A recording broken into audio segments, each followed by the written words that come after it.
is this doing? Oh my God, this isn't, no, we're done. We're done. It just started to spin out of control. Sleigh bells ring, are you listening? In the lane, snow is glistening. It's a beautiful sight, we're happy tonight, walking in a winter wonderland. Welcome to my channel and welcome back for part 3 of this Cook With Me Thanksgiving dinner series. That's what we're gonna call it. Thank you guys for checking out the other 2 videos. They'll be linked below. And thanks for checking out this one. Let's jump in.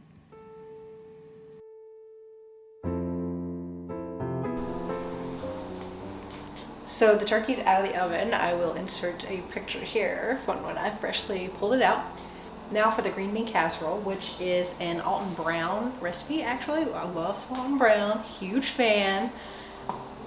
This recipe is actually homemade, so you actually flour and panko your own onions and you bake them.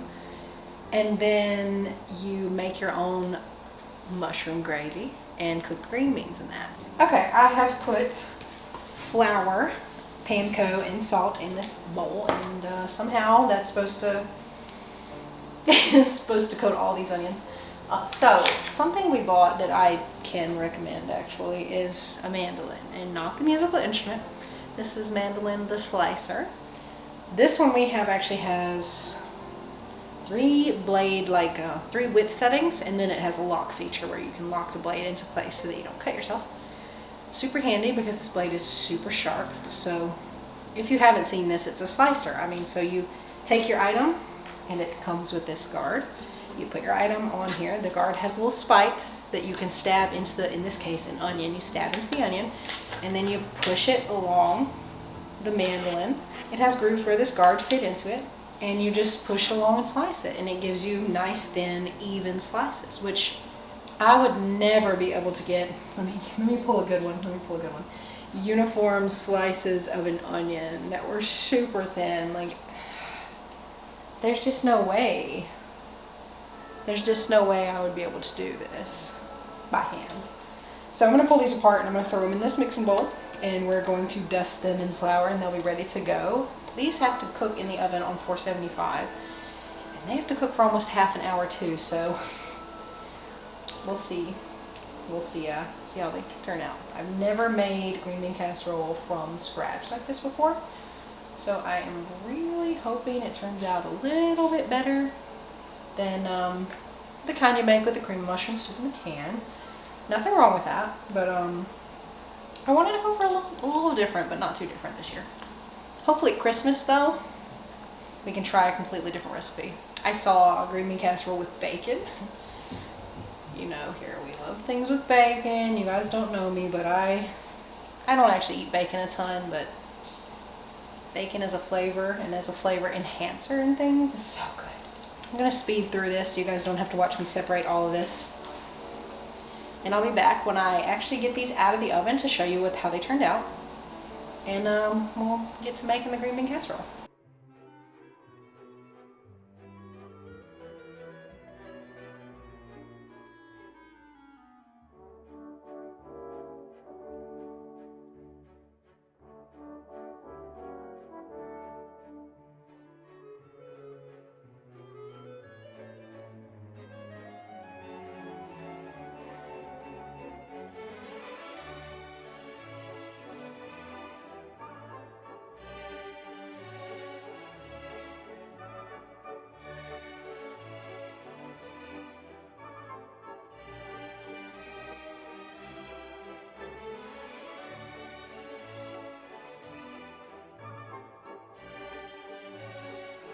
Spicy.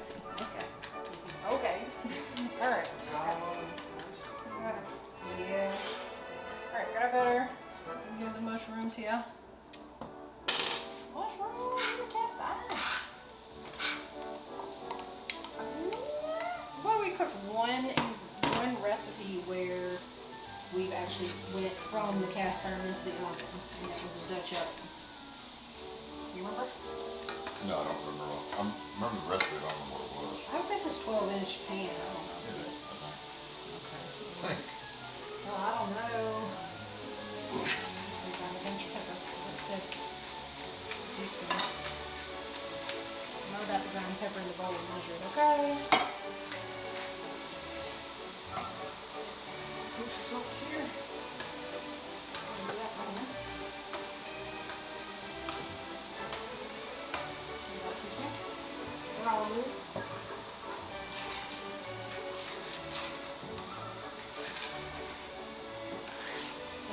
Turn on this sucker.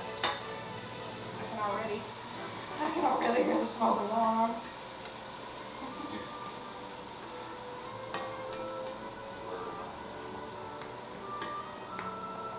Alright, this is going to have to cook for 4 or 5 minutes, so we got time to prepare the rest of it. So what I'm essentially doing is just cooking the mushrooms in a cast iron skillet so that they cook down a little bit and start releasing some of the water that they have inside them naturally.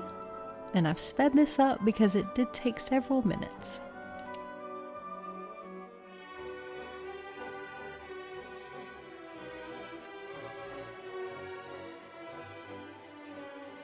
This is all on you?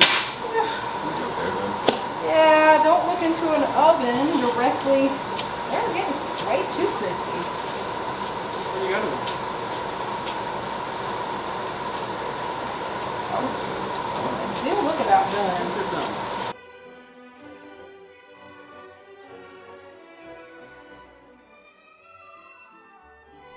Hey guys, I'm doing some voiceover on this video because my brother had joined us and we were just chatting amongst ourselves as I was making this dish actually, with a little bit of prep help. But there is so much steam coming out of the cast iron skillet, it's beautiful. And in this segment I add in garlic, minced garlic, and I add in allspice as a substitute for nutmeg because I couldn't find any nutmeg. And it starts to smell delicious.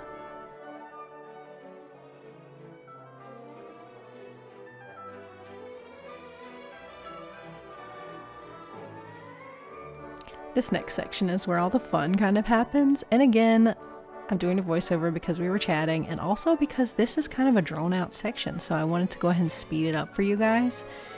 It's several minutes long and kind of boring to watch, honestly, so this is what I'm doing. I first sprinkle over some flour onto the mushroom mixture and cook that down. That's going to help us thicken up our gravy later. After that's cooked down a bit, then I add the chicken broth, which I've just made with some powdered bouillon mix. That stuff is so handy to have on hand. I love it. I'm a huge fan. And once that kind of boils and thickens, then I add half and half. And the half and half again is going to help it be creamy and help it thicken up more and just make it delicious. So that whole mixture takes about 10 minutes to come together.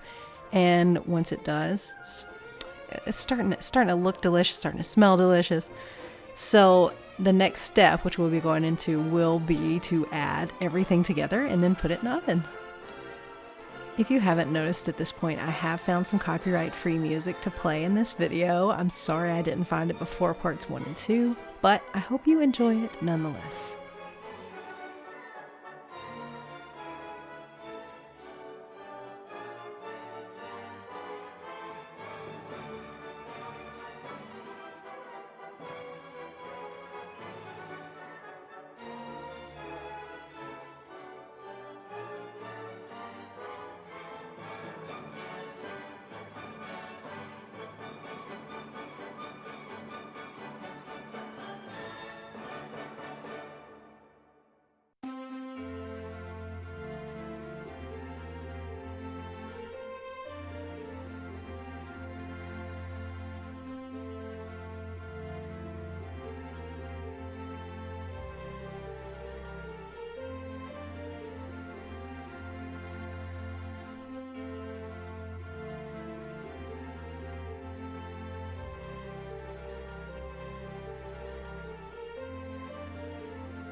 Here you can see at regular speed as I add 1/4 of the onions that I toasted in the oven to the gravy mixture, and then mix it all together, as well as the green beans. We mix it all together, And then at the end, you top it with the rest of the onions, pop it in the oven on 400 degrees for 15 minutes, and it comes out beautiful and delicious. We love this recipe. Honestly, we will be making it again, and it was pretty easy.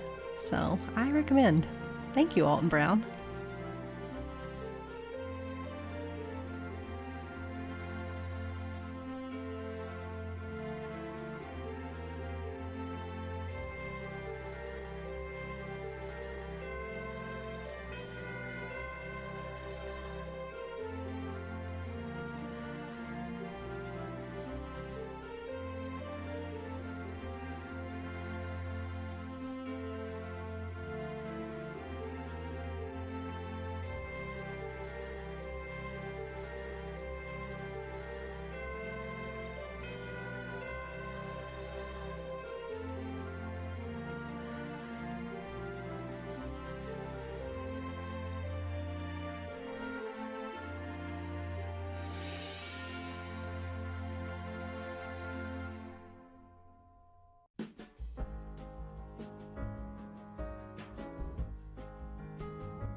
I'm making the peanut butter cookies, and this is a recipe. I'm not sure what cookbook it came out of, but if I can find the recipe online, I'll link it to you guys in the box below.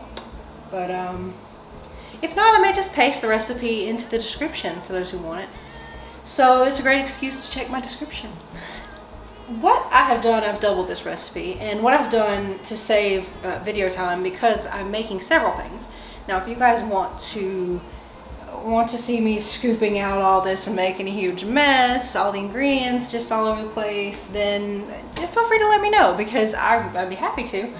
But it's time consuming and it's messy, and yeah, it's fine. So what I've done is I have combined most of the ingredients that I am going to cream first. So what I have is peanut butter in this cup right here, peanut butter. I have butter. I have white sugar, brown sugar, and vanilla extract already in the bowl. And what I'm going to do is, eggs. And I have 2 eggs. So I'm going to go ahead and dump these eggs in here.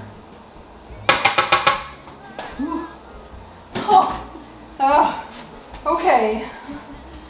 Almost tripped on the rugs. We have 2 of those foam mats on the floor to sort of ease the strain on your feet when you're standing over the sink or the stove for a long period of time, and they're wonderful. I highly recommend them.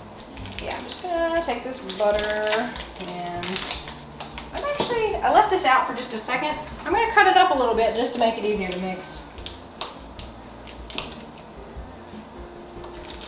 It's a lot of butter, I know, but these are peanut butter cookies. They're amazing, and like I said, I doubled the recipe.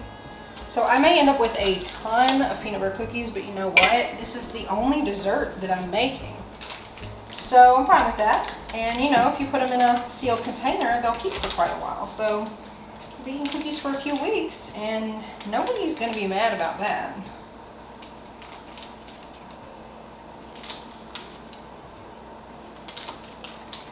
It's a lot, I know. Well, I'll tell you the numbers here. So we have 2 sticks of butter. We have a cup of white sugar, a cup of brown sugar, a teaspoon of vanilla extract, a cup of peanut butter. And I'm gonna use a rubber spatula here to get this out of. This actually isn't a great rubber spatula. It's not very stiff. And sometimes you need a really stiff rubber spatula to do actual scraping here. So funny, I went to tap the cup down to see if the peanut butter was sitting in the bottom of the cup, and you know, there wasn't any huge air bubbles, and I got peanut butter pretty sure in my hair. But I'm just drop that in the sink because it is covered. Okay, so I'm gonna mix this. I'm gonna cream it together, and I'll probably play you guys some nice music while I do it because this is loud. Okay.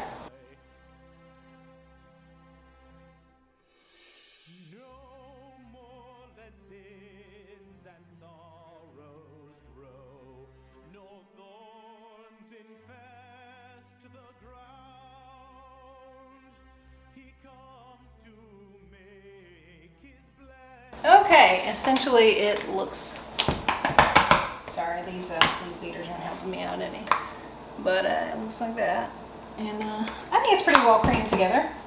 I just noticed that I have probably flour on my shirt. Like I said, I made a really big mess, and yeah, about to make another mess because these are my dry ingredients, and I'm about to sift them into this bowl here. In this is 2.5 cups of flour, half a teaspoon of baking soda, and half a teaspoon of salt, but I'm not sure. Like I said, I'll put the ingredients down below for you guys. All right, there we go. Nice, smooth consistency. I actually just bought half of the things that I'm using. By the way, TJ Maxx. Sorry, I kicked the camera. TJ Maxx has so many great things for a great price. I bought this 3-set of KitchenAid mixing bowls, and I think they were like $10 or something. And they have the rubber ring on the bottom to kind of help it grip to the counter a little more. Now, it still kind of slides around, but it doesn't tip over. It's got a really good base on it, so it's not going to easily, if you bump it, go and just roll off of your counter, because that happens. I also just got a set of these fine metal sifters, which I didn't think of this purpose. I was actually thinking, oh, I could use those for a lot of things. I didn't even think that I would be using them to sift flour a couple days later. Way to go, Danielle. But anyway, yep, we're gonna go back to the mixing bowl and pour this in a little at a time and incorporate it. And like I said, play you guys some nice music. We'll do something.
What is this doing?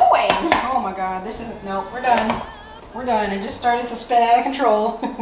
Okay, I cleaned up a little bit and we're back with a cookie sheet. Very large. I turned the oven down to 375 for these cookies. Now, I'm gonna try and roll these into 1-inch ball sizes. I'm just gonna use my hands because look at that kind of cookie, and yeah. And then I have some granulated sugar. I'm gonna set this plate on here so maybe it won't roll around. And it says to roll them in granulated sugar, and then you take the fork and you kind of crisscross the design so that they get that nice sort of iconic peanut butter cookie crisscross design look. So here we go. We're going in. That's not 1 inch. I'm just gonna nod. That seems like a lot of sugar. We're gonna see. I'm guessing that gives it that nice crispy outside though. So we're gonna go in and do it.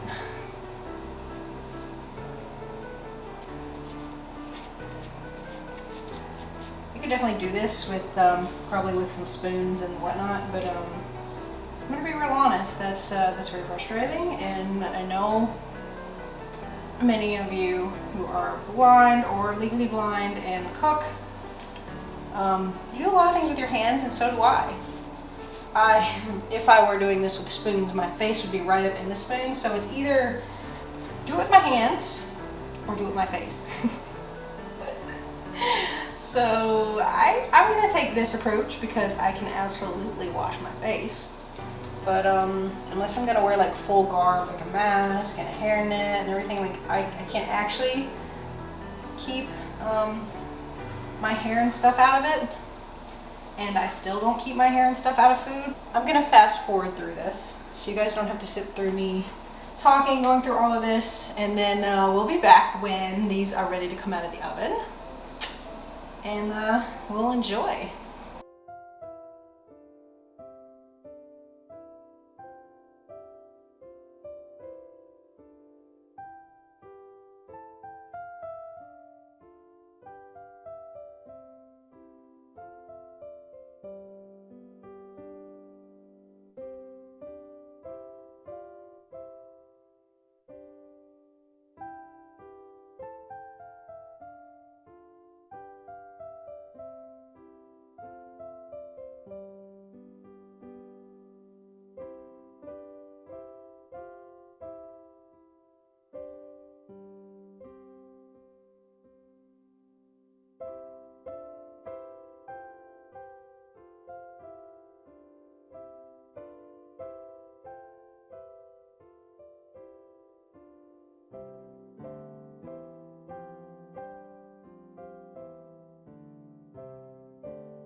Those peanut butter cookies were so good, you guys. The recipe is written out in the description below. I hope you will all check it out. Try it for yourselves. It's pretty straightforward and it's delicious. One of the batches I cooked actually a little longer than I like. Now, a little longer than I like just means a little crunchier. I actually really like a softer cookie. That's just a personal preference. But it's good to know that recipe works as a crunchy cookie and as a soft cookie. Also, the green bean casserole, we will be making that again, no doubt, because it was so good. It had so much more flavor than when you make it with the canned, the canned cream and mushroom soup and all those ingredients. I'd really like to try it with some fresh green beans, but we'll see what we can find when it comes time to, make it again. It's coming up soon, you guys. I hope you all have a wonderful holiday, whatever holiday you celebrate in whatever way you celebrate it. I had a great time making these cooking videos, and I thank you for sticking through 3 parts of cooking videos. I know it was so drawn out. Hopefully, as I do more of these, I will get better at sort of providing the fun, entertaining side of things, as well as showing you how I do things. And it will be a little more condensed, so maybe 1 recipe per video. But thanks again for sticking with me through three parts. And stay curious. Bye.